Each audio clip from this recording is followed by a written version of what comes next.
You want to be on top? Na, na, na, na, na, na, na, na, na, na. You want to be You want to be on top? Oh God, it's not. No, the The singing. singing is not good. We tried. We tried. Well, okay. If you didn't get the hint, today's episode is all about Reality Check Inside America's Next Top Model, the documentary that came out on Netflix. Oh wait, maybe I should just do my full intro now. Okay, actually, I'm a little self-conscious about the way that I do the intro now that Sarah has been like, you use like a different voice. Oh, are you in like meeting mode? Work Ruchi Exactly. mode? Yeah, I'm like corporate Ruchi when I do my intro. So now I'm like, how do I be more genial and more authentic when I do this intro? Which is like, I don't think you sound corporate when you do the intro. It just sounds like you're reading something, which you are, which is fine. I am, It's yeah.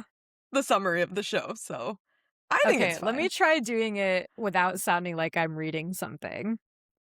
Okay. This is gonna be great. Okay. Yappers, let me know if this is better or worse than what I normally do. All right. Today's episode is all about Reality Check Inside America's Next Top Model, which is a Netflix documentary series that came out on February 12th, 2026. I said 6th. It's okay, I can edit the end of that out. This is what happens when I don't read and I try to just remember. I just say dumb words. This is why I read. Okay, anyway, the documentary covers the extensive run from 2003 to 2018 of the reality competition series America's Next Top Model, and features interviews from the show's host, Tyra Banks, as well as Nigel Barker and Miss J Alexander, as well as J Manuel, the J's. As well as some of the contestants. Okay. Yeah, as well as some of the contestants. But not all, and not the most prevalent, I will say.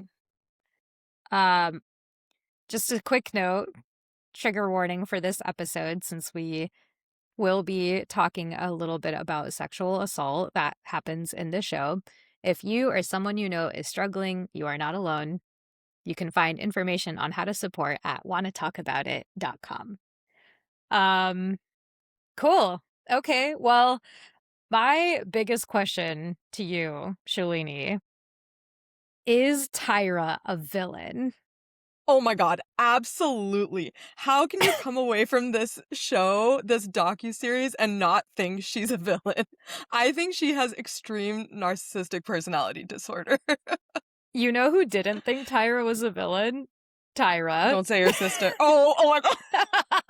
My sister. Okay, the only reason I said that is because she's the only person that I know has watched the show that you had told me about. That's true. Yeah, no. I think, even my sister would be like, this bitch is crazy.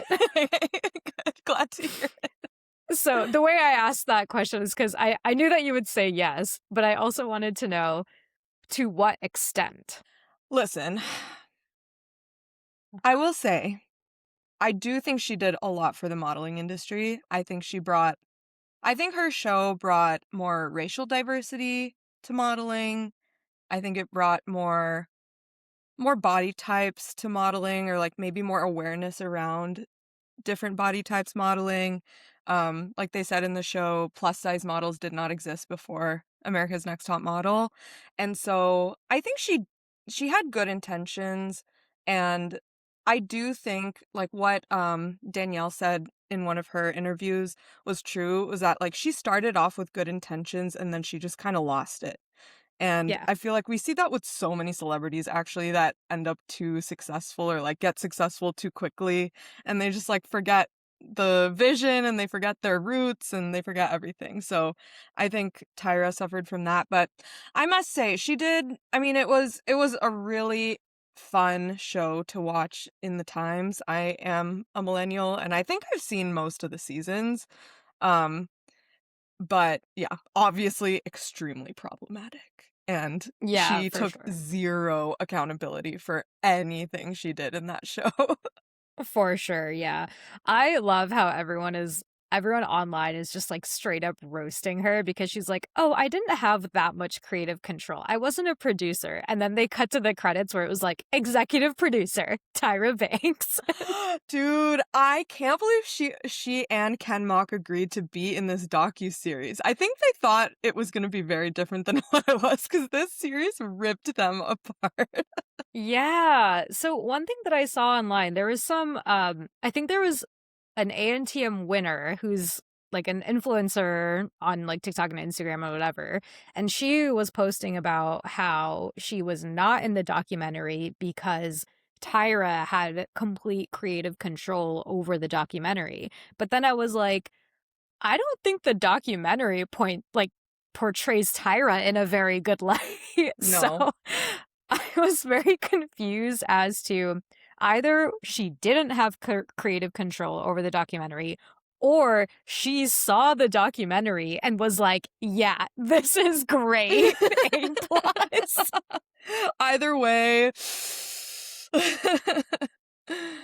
So, yeah, so weird. Speaking of Ken Mock, actually, a side note is I actually want to hear more about Ken Mock's story because to be an Asian executive, like TV network executive in those days is also, there's something to be said about his story Yeah. too.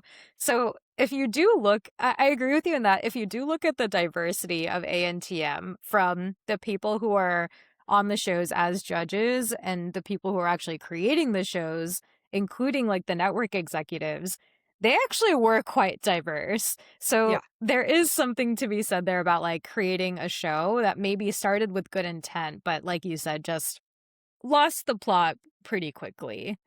Yes. Yeah. Totally agree. Wait, let's context set for a second. How much of ANTM have you watched? Oh, yes.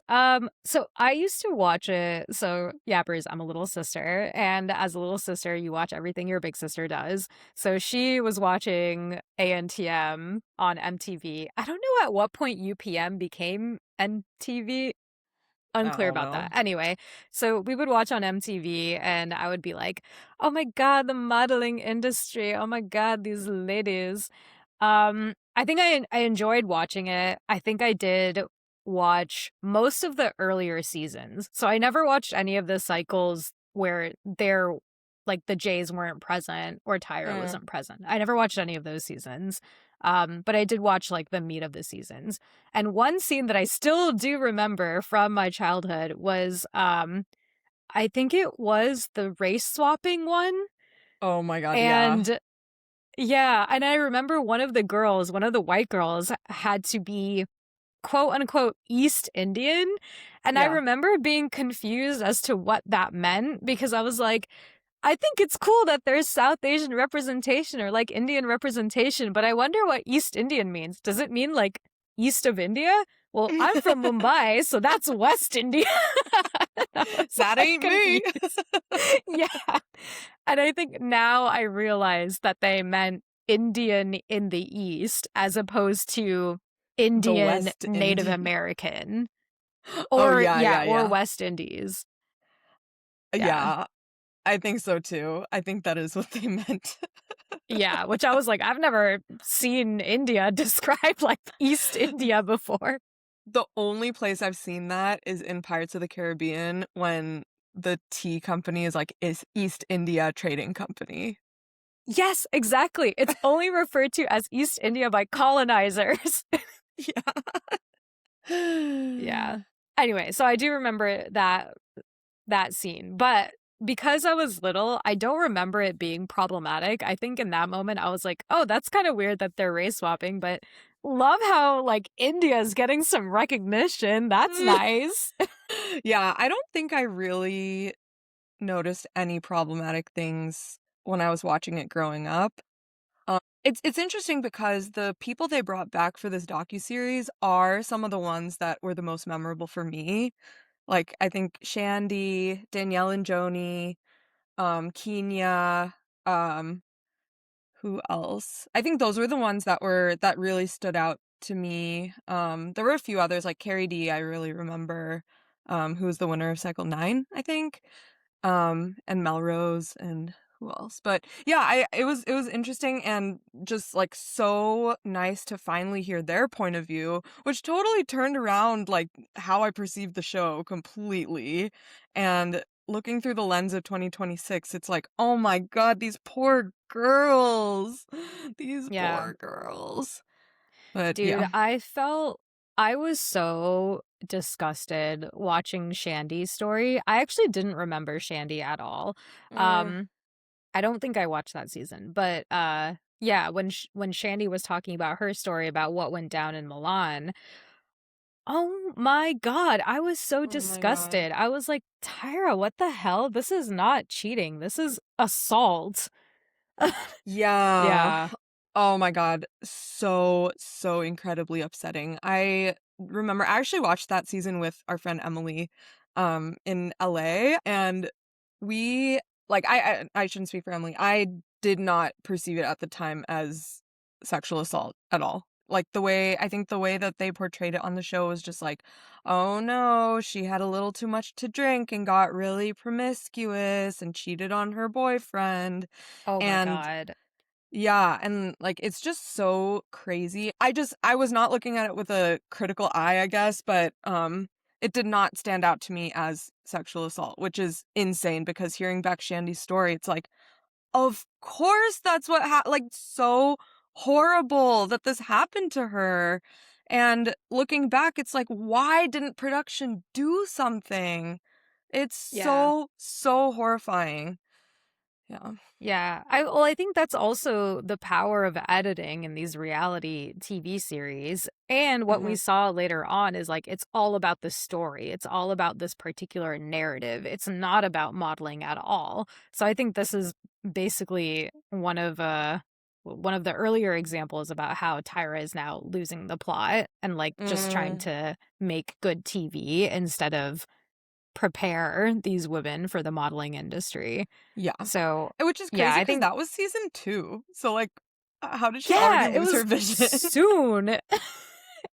It was like maybe it was like at that point, to be honest. Maybe that's when Yeah. like yeah, who knows.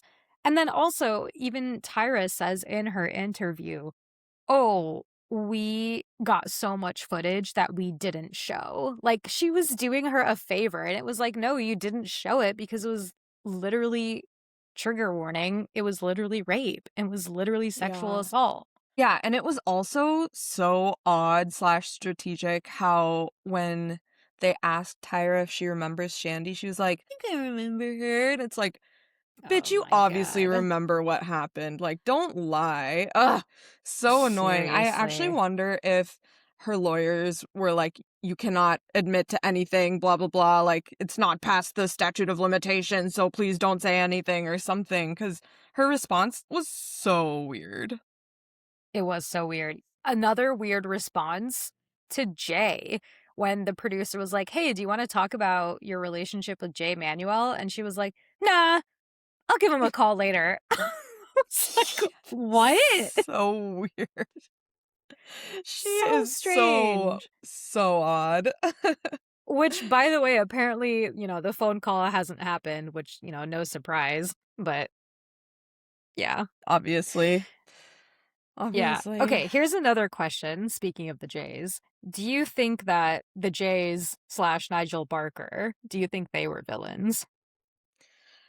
I do think they were because remembering back to the actual show, I think this documentary painted them in a really good light. And I think like it did make more sense to me why they were acting like that on the show. It sounds like there was pressure to treat the girls a certain way from production. And by production I mean Tyra probably and Ken Mm-hmm. Mock. And so I do think the Jays just like wanted to be a part of the culture and went along with it. And I believe Jay Manuel that he didn't like having to speak to the girls that way. Actually, I don't know if that's true. I do think he got some pleasure out of it because like you could see him like get some sort of like sick satisfaction by telling girls to shut the fuck up while they were getting their makeovers and stuff, you know?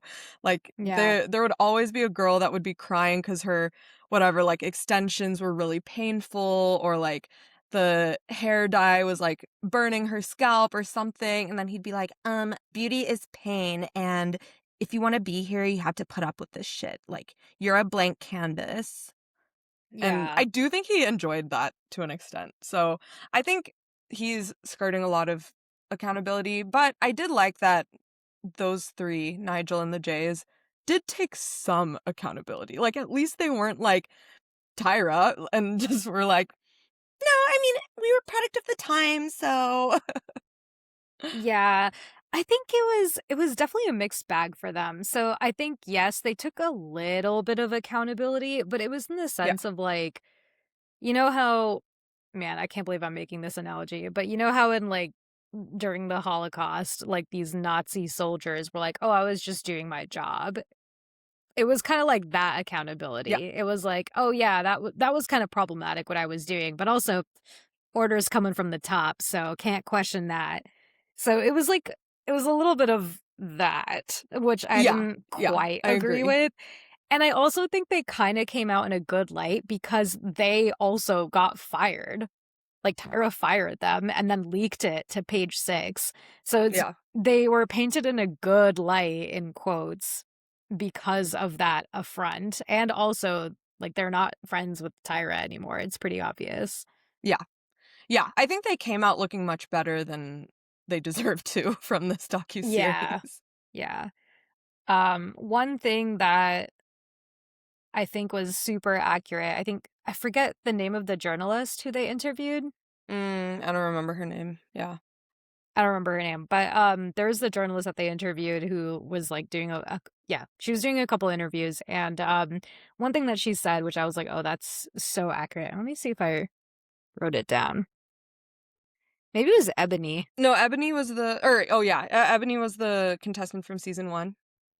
Oh, okay, never mind, not Ebony. Oh, I can't remember. Anyway, it was she said that while she set out to change the modeling industry, she also ended up upholding the same values as Mm, her oppressors, mhm. which I think is really true, right? Like she Yeah. was like, "Oh yeah, I don't want these models to be beholden to the same like skinniness criteria, or like being a black woman in the modeling industry was this way for me." But then at the same time, she was like, we need to close your tooth gap and you need to stop eating so much and you need to like, yeah, like it's like crazy things that's like, Yeah. yeah, the modeling industry is like that, fair, but I thought you created the show to go against those types of Right. values. So what's the plan here? And yeah, I that's part of like the know. whole losing the plot stuff. I really felt like I felt this while I was watching the show, that she would use the line of "this is how the modeling industry is" when it suited her to manipulate the girls, and then she would use the line of "I'm breaking the boundaries of the modeling industry" when it suited her, and like she would just this is actually I'm quoting, this is a direct quote from Emily while we were watching the Tiffany season together. She was just like, "Tyra do what Tyra want." And like I Yeah. think she would just like reason with it any way she wanted to, and there was no, yeah, she might have started out wanting to break the boundaries or whatever, but yeah, she would just do whatever she wanted when it suited her. Yeah, And I think it's I feel insane. like honestly the real goal that all of them had, or like Tyra, Jay, and Jay, their goal on each season was just to like break these girls' egos. I feel like that was their ultimate goal. And they just like, anytime they sense any sort of like preciousness in any of the girls, they'd be like, let's target that and just try to break Yeah. it. Yeah, and these girls are so young too. Like a lot of them, So I think at young. the oldest are in their early 20s. Yeah. So it's like the prime age for breaking, Yeah. basically. Yeah. One thing to talk about with um Jay Manuel is he wanted to leave allegedly, he wanted to leave, cycled 9, but then stayed. So then he sent the email. He got the email back from Tyra with just 3 words, "I am disappointed." And then they basically never talked again after that, off camera. But then Jay ended up staying for cycles 10 through 18 until he got fired.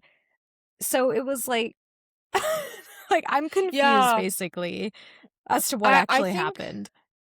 what happened was he wanted to leave, and then they were like, just stay one more season, but then at the same time they were kind of blackmailing him, and he said something like she was going to blacklist me in the industry or something. So I think he wanted to avoid that, and so that's why he stayed so many more Mm. seasons. Yeah. I see. And then I guess they did kind of remove him from, like, being the photo shoot person, Yeah. right? But also, he kind of did the same thing as Tyra, where he was like, oh, I lost creative control. But then if you had creative control, then you would have been in charge of the face swapping. But then you said you weren't in charge of that. So which one is it? Did you have creative Yeah. control originally or not? Yeah, exactly. I think the whole, like, with all 4 of them, 5, including Janice Dickinson, maybe even 6, including that bald guy with the glasses, all of them, I feel like were very gatekeepy about the modeling industry in the end. Mm-hmm. I don't know I don't know how to describe this, like, psychological phenomena, but, like, you know when you work super, super hard to, like, get somewhere and you're breaking all these glass ceilings, Yeah. then there is one part of you that's like, "Why was this so hard for me? I should make it not as hard for other people." But then there's an evil part of your brain that's like, "I struggled, and so everyone after me must also struggle." Yeah, I think it's like I think it's called like pulling up the ladder under you or something, so that it's like Yes. you built this Yeah. amazing ladder to get to the top, but then you're gonna pull it up before anyone else can come up that same ladder. Yeah. Yeah, it's like same reason that, Indian immigrants who like come to the States in the 80s also want to just close the door behind them and like make it even harder for more people to immigrate. That is exactly the analogy I was about to make. Yeah, it's like so crazy to me. Okay, so one thing that I wanted to just recap was the crazy shoots Mm. that were there. Okay, so here are the crazy shoots that stood out to me. The race swapping. But what was even crazier than the race swapping was the fact that they did it again Oh my and god, yeah. added 3-year-olds. Yeah, no, That three-year-olds was was the first insane. one. Oh, 3-year-olds was the first one? Yeah, and then the second one was like fusing 2 races together. Oh, you're right. Yes. Yeah. Okay. Anyway, the fact that they did it twice, I thought was pretty crazy. The second one was like fears. So like you pose with like a tarantula or you pose with like a snake or something. Oh yeah. Meat suit, that was pretty crazy, So weird. especially as a vegan. Do you think that they did that because she was a vegan? Yeah, absolutely. Ugh, it's so fucked up. Just like they made that girl Dion pose as like a gunshot victim, right? That was Like my when next her one. mother, yeah, okay, yeah, that crime scene shoot. I can't believe that's the Yeah. only thing that Ken Mock was like, yeah, that shouldn't have happened. It's like, yeah, well, that shouldn't have happened, but same with like all the other things that you So did. many others. Yeah, so many others. Yeah, there's like that violence one, like methods of being killed, and then there was also very similarly like the drug addiction one, like the ones where like they had to pose as being Oh, bulimic and she had like vomit all over her. What? oh yeah, that was crazy. That was crazy. Also the one where they were just homeless people posing with real unhoused people. That was unhinged. What the fuck? What the fuck? I do think when I was watching that the first time, I was like, this is so fucked up. That one I did Yeah. notice was fucked Yeah. And then up. lastly, the 7 deadly sins, which I think on its own was fine, but the fact that they Mhm. were making all these fat comments about Kenya and then made her gluttony. I know. They made her gluttony and they made her the elephant. That's like actually something I think about so often, like at least once a year, is that the poor girl, they already told her she had been gaining weight. All of her fellow models were talking about it. And then they make her be an elephant and then they make her be gluttony. It's so So rude. horrible. What I did notice, though, was I thought Kenya was absolutely gorgeous after all of these years. Dude, Kenya could all get of these it. models were Dion so could get freaking it. hot. Yeah. Ebony could get it. Danielle, I could not stop staring at Danielle. I was like, girl, what? Drop that skincare routine. Like, Seriously, their skin was oh glowing. my And the God. fact that they had talked about her skin being, what was it, ashy on the Mm-hmm. show. Oh my God. And all of Oh, those that was white Ebony, I women. think. Oh, that was Ebony. Oh, okay. Yeah. Oh, yeah, Yeah. yeah, that was Ebony. Ugh. And then Ebony's skin was gorgeous too. And then So gorgeous. all of the white women being like, can you like not grease up the doorknobs? I was like, bitch. Microaggression. Microaggression.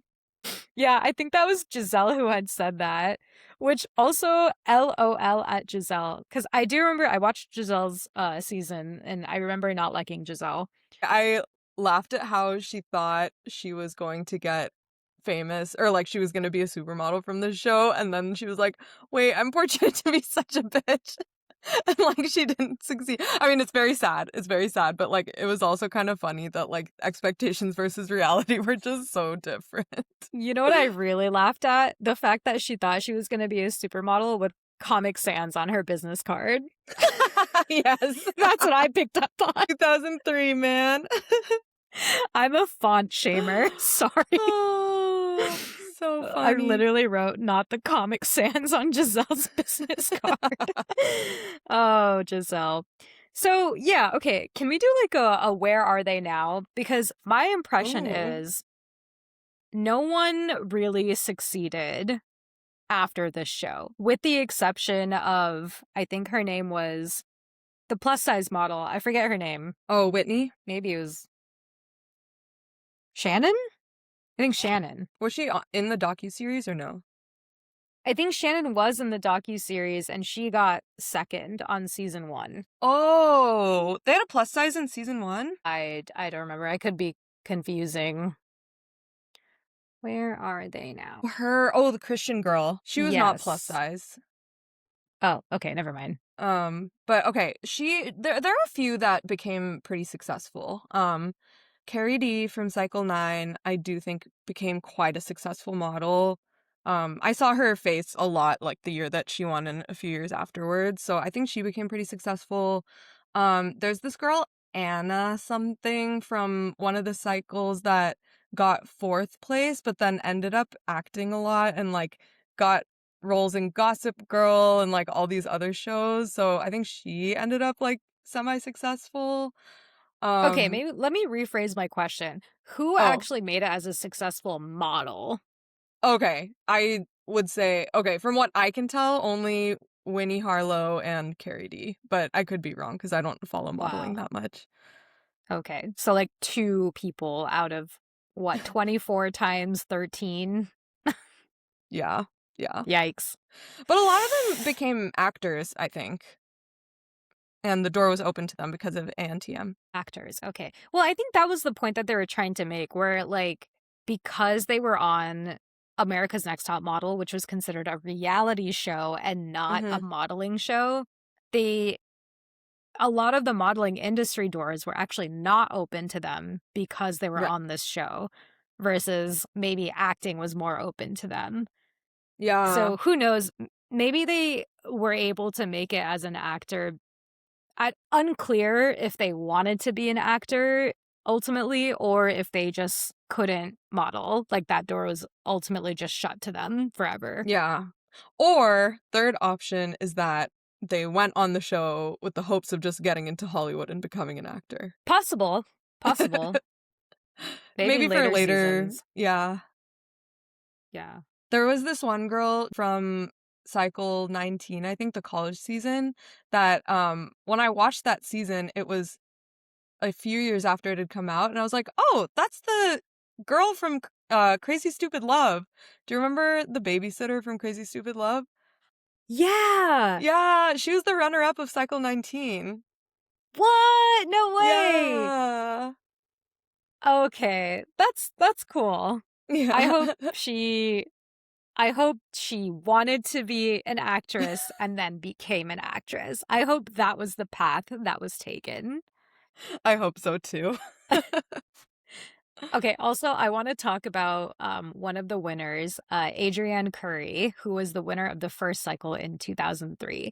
So, where is she now? This is from a Variety.com article about where the winners are now. So, Adrienne Curry, who is the cycle 1 winner in 2003, went on to pose for magazines including Maxim and Playboy, appeared on several reality shows, married a Brady Bunch actor, married Matthew Rohde, selling Avon products and posting about politics from a right-wing point of view. RIP. That's Oh, as of 2018. not She took to conservative X in to share. 2018. I know, right? Well, she lives in Montana, so I don't know. Maybe All that's why. right. So she says, this is crazy. She says, I am deeply grateful I won the first season of Top Model. I think people psychoanalyzing it over 20 years later with a woke lens is absurd. I don't trust people to not manipulate things I say for TV, so I decline everything. Also, the public is cult-like and cruel, so the last thing I want is a bunch of eyeballs on me. I hope the other girls do not have their words twisted in their Netflix show. But the day the show dropped, she tweeted this. Fun fact, I was the first woman to be sexually assaulted on Top Model. They titled the episode, Girl Deals with a Pervert. A man reached up my skirt out of nowhere on the street. 2x twice, I was scolded for being so upset by it and missing a casting and was almost eliminated. Girl! What the fuck? Oh, there's so much to unpack there. Oh my, not fun fact. Oh no. Oh Fun no. fact. God damn. Oh yeah. Wait, we also didn't talk about Kenya's like harassment on set either. Yeah. Oh my god. Okay, but anyway, back to Adrienne. That's insane. Not her Insane. unloading this on Twitter. I know. God. Yikes, dude. Yeah, so anyway, there's like a bunch of different cycle winners here. So there is Eva Marcille from cycle Mm. 3, 2004. I remember her. Yeah. She is pretty positive about Tyra. She still models, arguably one of the most successful winners of the franchise. She also has been in a lot of reality shows. I don't know if she still models though. Mm. Yeah. Anyway, so that's an interesting article. If you want to go check it out, just look up Variety, America's Next Top Model Interesting. winners. Where are they now? Okay. Yeah, I do remember Eva's season because I remember the beginning of the season, she had like a really big temper, like did not get along with any of the other girls with the exception of one. Oh, I think that was the Anna season, by the way, the one that went on to act on Gossip Girl. Oh, yeah. And like I was like, "Oh my god, they're going to kick Eva out of the show before she can even have her first photo shoot." And then she ended up winning, and it was like such a cool transformation to see, just like about her as a person, and she just kind of like gained this confidence. And so I can see why she has a positive impression of the show, because I think she grew so much through being on the show. I wonder if it's because she kind of looks like Tyra. So Tyra was like, I'm going to make her win. It's possible. You know what I mean? It's She's very like possible. a black woman with light eyes and very Anglo features. Yeah, it's very possible. I do remember her being a very good model, though. Like, all of Yeah. her photos were stunning. Yeah, that's true. Yeah. So I don't know. I think there's something to be said about how it feels. Oh, actually, like Danielle did win in cycle 6, so maybe that's why. Okay, also on that, I mean, Danielle, when I watched Cycle 6, I thought Joni had by far the best photos, like, compared to anyone else that entire season. And then at the end, it was her and Danielle. And I thought Danielle had like the same face in every single photo and every single photo shoot. And then they made Danielle win. And I was like, did they just want some racial diversity? That was my theory back then. I mean, it's possible, right? Like, they even admitted that a lot of the pictures that they used of the girls in the end, like during the judging, was not their best take. Was often not their best take. So Mm-hmm. I wonder if there is something about, yeah, because like even one of the girls was like, you used the worst take. Like she's like stuttering and stumbling over her words, and she was like, that's not my best take. Like there were many takes where I got the words exactly right. So I Mm. don't know what that is. Yeah. I don't know. But anyway, I guess yappers who watched was it Cycle 6 with Joni and Danielle? Yes. Okay, let me know if you agree with this, if you remember, because I just remember being like, it's gotta be Joni, it's gotta be Joni. Her facial expressions are so dynamic. She does something different with every shot. She's so creative, blah, blah, blah. And like, Danielle was also, I mean, she's absolutely stunning, but I didn't think that she had the same range as Joni. And so I thought the winner was so obvious. And then I was so surprised when Joni didn't win. But anyway, not saying Danielle did not deserve it, because she is also a very good model, but I was surprised. Yeah.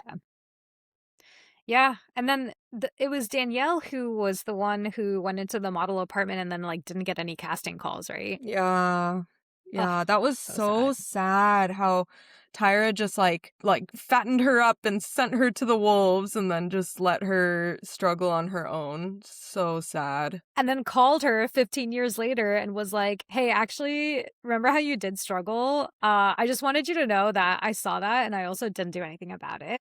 And I knew that was gonna happen. Bitch. Bitch. Such a bitch. That's when I was like, Ugh. yeah, Tyra's such a narcissist. Such a narcissist. Oh, yeah, wait, let's talk about the Tiffany scene. Arguably the most memorable scene of all time from ANTM. What's the Tiffany scene? I don't remember it. I was rooting for you! We were all rooting for you! Oh, yeah. Yeah. Okay, Yeah. also, I did do a little bit of digging on that. So that was another scene where they only showed a small part of what actually happened. Yes. So apparently Tyra just went off on Tiffany, and after Tiffany just just leaves the room or whatever, I think I can't remember if she like posted this on Twitter or what, but she talks about it afterwards and she's like, yeah, there's no way. Like Tyra said she loved me and like that's why she was yelling at me, but the words that were said in that room were not coming from a place of love. Like you would not be calling me those names if you actually loved me. Mm. So I was like, oh shit, there was some name calling, there was some swears. Like that's why people were like, oh, it was so scary. Do you know what was said? I read about it. No, I just assumed it was like the C word or something. Oh, no, it was just like really insulting. Like she said something like, go back and sleep on a mattress on the floor with your baby or something. Yeah. Like just What the so fuck? mean. Yeah, so fucked up. Yeah. Damn. Oh, the Tiffany story was so sad. I remember, I mean, I was also rooting for her. We were all rooting for her. But I like this is also why Tyra is such a narcissist, because I did not read Tiffany's reaction to getting eliminated as she does not respect where she is right now. I read it as, oh no, I'm a failure again. Like, what am I gonna do? Yeah.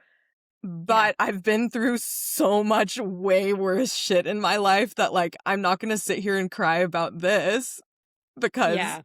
not succeeding on a model TV show ranks very low on my list of traumas in life.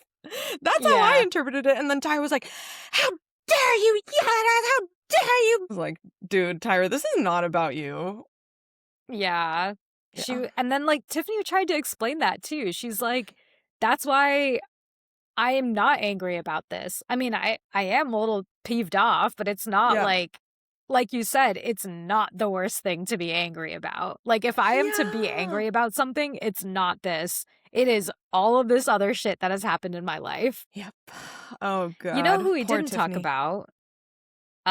Another memorable scene that was not talked about in the documentary at all was, I don't know her name, but that girl who like came in, like waltzed into the judging room and was like, I don't want to be here anymore. I just don't want to be here. And then then Tyra starts talking to her and she just leaves. I want to hear Wait. her story. I remember that. So funny. Yeah, give me that girl's story. Yeah. Oh, Yeah, I don't know so what good. her story was. I don't even know what her name is, but I was like, why isn't she in this documentary? But apparently, I think there is another documentary about America's Next Top Model coming out next month. And that is why Janice Dickinson was not in this documentary, because she's in the HBO documentary that's coming out in March. Oh my God, I can't wait. I will eat that up just like I ate this one up. Yeah, I can't wait to see what Janice Dickinson has to say. Certified racist. World's first supermodel. Yeah. Oh my God. Yeah, literally certified racist. Yes. I also wanted to see Twiggy. Do you remember Twiggy? Who's Twiggy? She was a model who was a judge on the first several seasons, or maybe not first, but she was there for like a big chunk of it, and she was this British model who was like a little bit older than Tyra, I think, with like Yes, really big her. beautiful eyes. Yeah, I was like, "Where's Twiggy?" Wow. Maybe she'll be in the I HBO thought you one. were talking about FKA Twiggy at first. I was like, wait, what? She was an ANTM? Who's that? um, oh no, it's FKA Twigs. That's who I'm Oh. talking. That's what I'm thinking. Oops. But yeah, I just remember Twiggy, anytime there was a girl that like could not take a bad photo because she was so photogenic, she'd just be like, the camera loves her. The camera loves Yes. her. Yeah. Yeah, there were so many other like iconic judges. Oh, you know what also shocked me? Nigel Barker being half Sri Lankan. I did not know that. Oh, I did know that. I think they talked about it very sporadically throughout the show, but it did come up like a few times. Yeah. Oh, okay. I was like, why didn't he say anything about I the East Indian know. thing? Oh, yeah, I know. Come on, Nigel. Also, Nigel, I was gonna say something else about Nigel. Um, oh, okay, you know how J. Manuel Mm-hmm. wrote a novel called like The Bitch, the Outfit. What is it called? The still wears Prada. The bitch that wears Prada. I don't know. The Wig, the Bitch, and the Meltdown. Yes, that one. Okay, so Mira, my cousin, is reading it right now, inspired by the docuseries, and a few takeaways. A, it's really terrible, like extremely terrible. B, it's extremely thinly veiled who each character is. I think Tyra's character is like Casey Cash or something, or K- Kyla Cash or something, like Cash Banks. Oh my god, like Banks. Oh my god. Yeah. And then I forgot what Nigel Barker's character's name is, but in the book, the Nigel Barker character sexually assaults the J. Manuel character. Yeah. No. Yeah. And like obviously it's a novel, so like you don't know what's true and what's not, but like why would he put that in there? And apparently in the book he brings it up to Tyra Banks's character, and Tyra like kind of just brushes it off. So maybe it was to show that Tyra brushed things off that happened like that. But like why would you do that to Nigel if it's not true? God. Yeah. Was the character's name by Joel Narker? Yeah, you know what? I do think that was his name. No, I'm just kidding. Oh man, that's crazy. Okay, so it's like either that did actually happen, or maybe this is kind of a long shot considering you said that it was a terrible narrative, but long shot is that it did happen to all of these other girls, and it was just showing how Tyra kind of brushed off sexual assault in general. Maybe. Yeah. Yeah. I think those are the two options. I don't know. Thing. I don't Well, know. really hope it didn't happen. Yeah. But if it did, not surprising that Tyra Cash brushed it off. Yes. Agreed. Speaking of the Jays and Nigel, I was so sad to see that Miss J. Alexander had a stroke. Yeah, and Tyra still hasn't visited him. Dude, that was crazy. So crazy. And sent him a text right before, like, I think she sent a text because she knew that he was gonna talk about it on the docuseries. Yeah, he may not be able to walk, but his facial expressions, they go the extra mile. Bombastic side eye. Yes. The eyes. Oh, the eyes. I love Miss J. He Yeah. was also Actually, very mean to the girls at times, but I do love yes. him. Yes. I think they were very, like, maybe this was just the modeling industry that they were just like supposed to be mean, but they did have a heart sometimes, I will say. Mhm. Mhm. Like they showed one scene where they brought in, was it a psychic as to act like a therapist basically. Yeah. And I think Shandy was like crying about it, and then they showed Miss J kind of just hugging her, and I was like, that's kind Oh, of sweet. cute. Yeah, that's sweet. None of the other girls hugged her. Damn. Anyway, Rude. and then the other thing that I wish they had spent more time on was there was one line in the documentary where Miss J and Jay Manuel were saying how they were like walking around with Tyra in New York, and like some random person was like, "Oh my God, is that Beyonce?" And then the other girl that was with her was like, "No, it's not Beyonce, it's Tyra, because look, those are the Jays." So it's like Tyra only got recognized because the Jays were with her. And then they Mhm. didn't really spend too much time on that, which I was like, ooh, I want to hear more about how that manifested, but I guess we kind of saw how that manifested. Yeah. Yeah. She started power tripping. Yeah. I wonder if the Uh, timeline like lines up mm, with, with yeah, them the getting whole cut out of the breakup. show. Yeah. Yeah, Yeah. interesting. I don't know. I thought that maybe for some reason I thought that happened much earlier. But like maybe happened before Jay. It must have happened before cycle 9, right? Because that's when Jay and Tyra stopped talking. Yeah. I do think the whole timeline around this show is a little bit crazy. Like there is so much time that goes on between some defining event and then the consequences of the said defining event. Hmm. Like, for example, the fact that Jay Manuel stays on for another 9 cycles after he tells Tyra that he wants to leave. That's a little crazy. I think he was being held hostage. Like she was like, "I will end your career if you leave," and he was like, "Okay." And then she ended his career 9 cycles later. Yes. Yes. Great. Um, what was interesting though is that Nigel Barker seemed to kind of succeed afterwards and keep doing photography. Mm. Yeah. Um, Jay Manuel afterwards just started doing more America's Next Top Model, but in different countries, and Oh, it did he? seems the same for Miss J.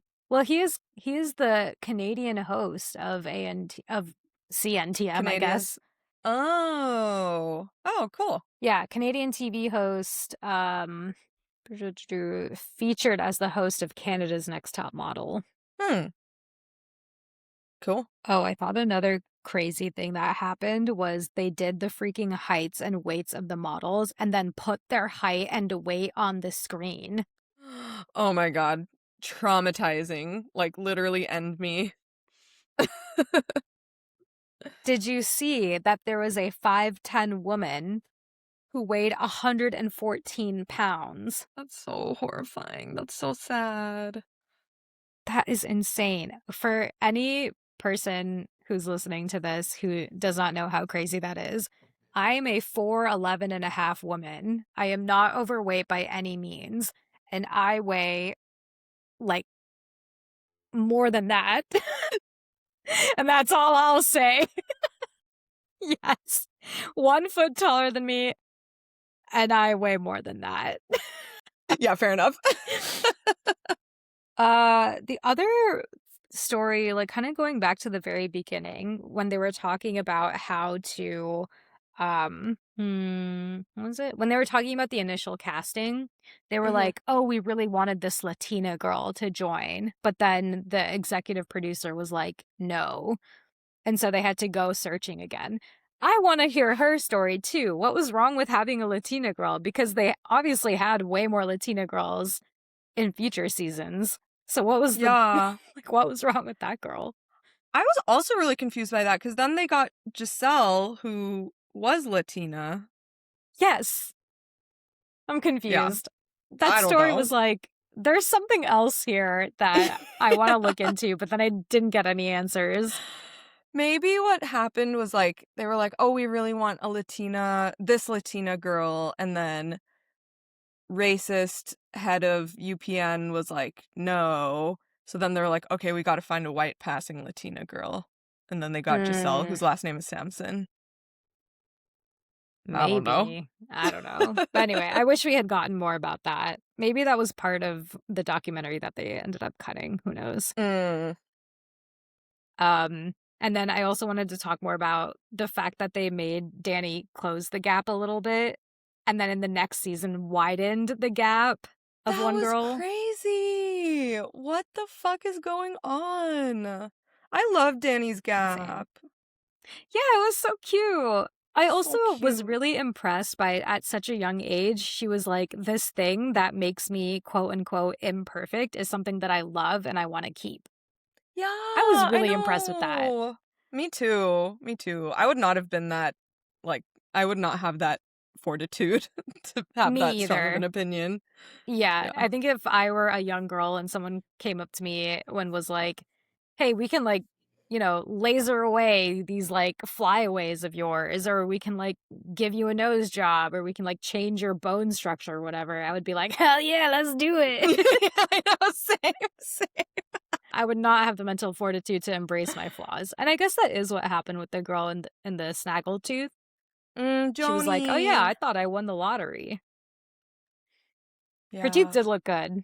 But yeah, I guess there was a lot of other like structural, foundational orthodontist issues that they did not fix. So it sounds like they didn't do anything helpful. They just like removed the problems but did not fix anything. Yeah. Which, yeah, who knows. Anyway, I think that's kind of all I wanted to talk about. Just I guess the ending. I loved the ending about Tyra being like, yeah, hold me accountable for my shit. Cause when it comes time to hold you accountable for your shit, like you need to take ownership too. And then she kind of was like talking to the camera, like clearly thinking that this was gonna be the ending of the documentary. And then they were just like, beep, like we're gonna go, like that's bullshit. Like we're gonna go talk to all these other models and see where they are now. That was so funny. I was like, Tyra, you really think you did something there? She thought she cooked. She thought she cooked. You know what else she thought she cooked on? The hot ice cream store. Oh my god. Oh yeah, we didn't talk about her ice cream store. And the fact that, wait, who else had an ice cream store? One of the models. Whitney. Yeah, Whitney had the ice cream store and was like, I had it first. Yeah. Would you ever have hot ice cream? What is it? It's hot ice cream, Shalini. I don't need to explain to you. I mean, listen, I love sugar in any form, so let's be honest, I probably will enjoy it, but so I was like I was talking to Andrew and I was like, oh yeah, you know what's super dumb is that Tyra has this hot ice cream store. Isn't it so stupid? Isn't it just milk? And he was like, well, actually, hot ice cream is sweeter than like normal ice cream. And I was like, Shut that's not the the point. fuck up, Andrew. Don't actually me right now. Oh my god. It's so unnecessary, Andrew. So unnecessary. Oh. Anyway, I think this is all just an advertisement for her hot ice cream store, which I think And is in Australia and New yeah. York. And perhaps also an advertisement for ANTM Cycle 25 question mark. She kind of threw that in there too. She's like, just wait until you see what I have for you in Cycle 25. And then it was also like, beep. Yeah, that's true. Ugh. Will you be watching Cycle 25 of ANTM? I kind of don't want to, just to be in solidarity with the victims of this show, you know? You kind of don't want to. Yes. Okay. Okay. Your audio cut out at a very important key. Oh no. I was like, what? I heard I kind of want to in order to be in solidarity with the victims. I was like, what? Okay, yeah. I think what will happen is I will watch the clips online if there are any, but I will not be Okay. watching directly. Let me know if there are any good clips on there. Probably just forward them to you on Instagram. I If there don't are. have Instagram anymore. Really? Okay, well, in that case, Yeah. maybe I won't. Okay, sounds good. Yeah, I deleted it off my phone and I blocked it from the browser on my phone as well. So What about your computer? on my computer I can log in, but I rarely do. You know what? If you tell me to check them, I will. God damn it. Shalini, be resolute.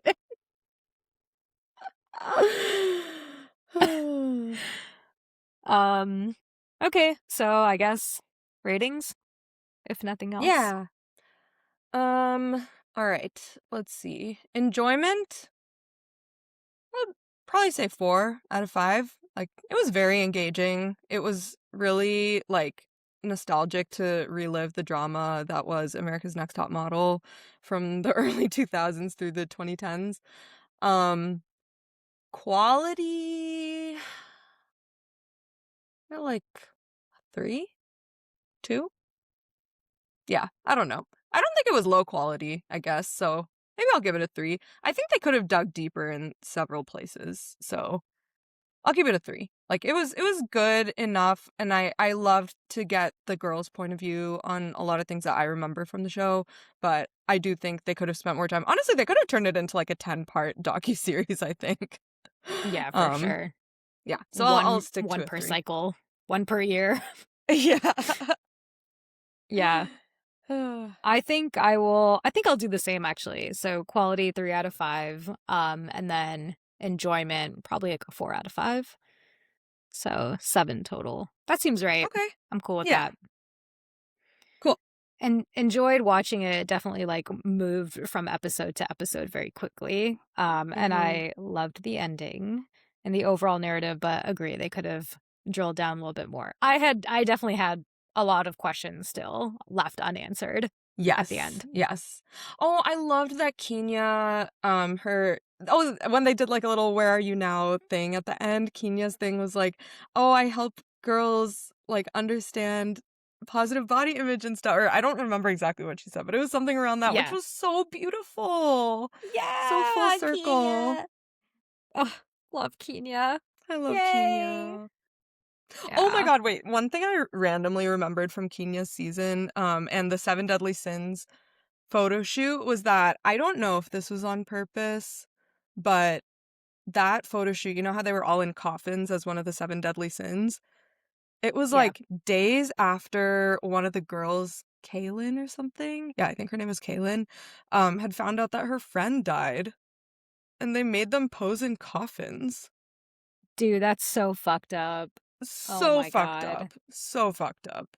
Oh my God. Also, I just remember. Oh yeah, these are the things I wanted to talk about with the photo shoots. There was also this one photo shoot where there was this girl. Oh no, I'm forgetting her name.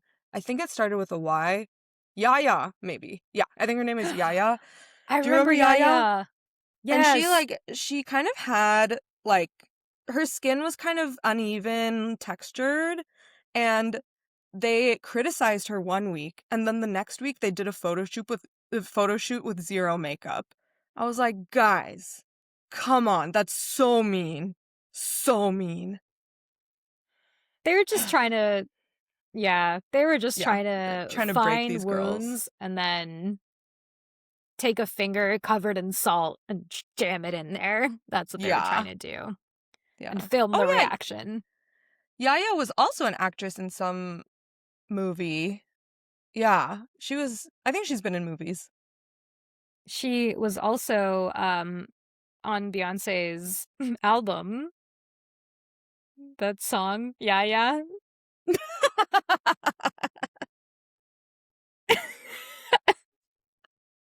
She's also featured in Kendrick's song when he goes, yeah, yeah.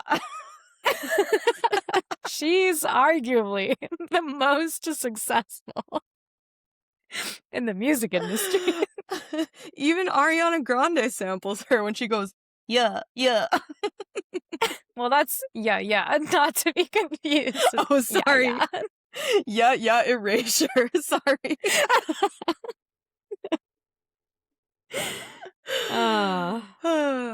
Okay. Well, would you, given our lukewarm rating, who would you recommend watch this documentary? I would absolutely recommend it for people that watched ANTM growing up. For people that didn't, I don't think it's necessary. Yeah, I would 100% agree with that qualifier. Okay. Okay, cool. Should we move on to Binge in Progress? Yeah. I am watching this show that we almost did for this podcast, called How to Get to Heaven from Belfast. And it's really funny. You watched Dairy Girls, right? Yes. Love Okay, Dairy yeah. Girls. Oh my God, yeah, so good. Yeah, so it's hilarious and I'm really enjoying it. And I started Pluribus, which you know because I messaged you a lot of things about it at like Yes. 8 a.m. yesterday, Saturday morning. And I felt a lot of validation because you had a problem with the Time cards! time cards. Did you agree with my criticism in Pluribus? I agree. Yeah, because I Okay. also struggled a lot when they put up the timer because while it was consistent, it was not very easy to understand at first glance if it was before or after. Yeah, it's like we have to look at the left for how many days, and then we have to look at the right to see if it's before or after. It's like, just say blah, blah, blah days before, blah, blah, blah days after. Like, come on, it's not that hard. Yeah, or like add a negative or something. Like, Yeah. yeah. Anyway, yeah, I agree with you. Time cards Thank you. really makes a difference. That's all I'm gonna say. I feel like I always say that's all I'm gonna say about the time cards, and then like I keep talking about it. That's just an introduction into what you're gonna say. Exactly. And that is what I will say about time cards for now. 2 Nice. days later. Oh man. Okay, what am I watching? I still watching Love is Blind. So just an update on where we are with the different couples. Chris and Jessica have exploded. So I think we ultimately ended saying yes to Chris and Jessica, and they are a complete no. I'm pretty sure my exact words were 100,000 bajillion % yes. Oh my God. Oh, how embarrassing. I know, it's aged so poorly. So poorly. So I feel like I should go back to my first instincts because I actually Okay, I don't know for yappers who see this on video, I have a lot of like, yes, crosses out, no, and like vice versa. So I feel like I should just go back to my first instincts. So just for the sake of trying to be as right as possible, We I'm love gonna being go right. back. Okay, so Victor and Christine, I said yes, exclamation mark. And then like no other qualifiers. Devontae and Brittany, I originally did put yes, and then I crossed out and put no, but my original guess is yes. And then Connor and Bree, I said no. Chris and Jessica, originally I said no. Jordan and Amber, I said no. Emma and Mike, originally I said no. And Ashley and Alex originally said no, then yes, then crossed out and said no. So I think in the last episode I did end up with the no, but my original answer was no. I feel like she hates him. I think she'll say no at the altar. Yeah. But yes, apparently there was another season of Love is Blind that they were going to do that they had actually filmed before or something. I don't know. They had filmed something in Austin. And so I think that there was an Austin season that was supposed to come out during this time. But apparently that show or like that season was not very optimistic. And this Ohio season is more optimistic. So especially after last season, which was Denver, which was very negative, no one ended up together. They couldn't do another negative season. So I think that's why they're doing the Ohio season and then they will do Austin after. I thought they already did an Austin season. I think you may be thinking of 20-somethings in Austin. No. Maybe I'm thinking of the Houston season. Yeah, they did a couple shows in Texas already. They did Houston and Dallas. Oh, Dallas and Houston. Okay, I thought it was Austin and Houston. Okay. Yeah, they did Dallas and Houston already. So this would be their third Texas show. Oh my God. I remember after the second Texas season, people were like, leave Texas alone. Yeah. I mean, Texas is so big. I remember I had to fly from Dallas to Houston once, and I was like, "What? This is probably going to be like an hour-long flight," and it was like 2 hours or like 3 hours or something, and I was like, "What?" Damn. I guess like from one Texas bordering state to another, you're basically going from the west to the east of the United States, right? Yeah. Because Texas is so fat. Dallas to Houston. Oh yeah, Dallas to Houston is about an hour and 14 minutes. Okay, so maybe I thought it was going to be like 20 or 30 minutes, and then it was an hour and 14, and I was like, what? Whoa. Yeah. Interesting. Anything else? Oh, next week. Here's what's coming up next, Yappers. On February 26th, Bridgerton Part 2 will be released. So we know for a fact that our next Monday episode is going to be on Bridgerton. And Shalini will be in Aspen. So it'll just be me and Sarah Hahn, who I think has done an episode or has not.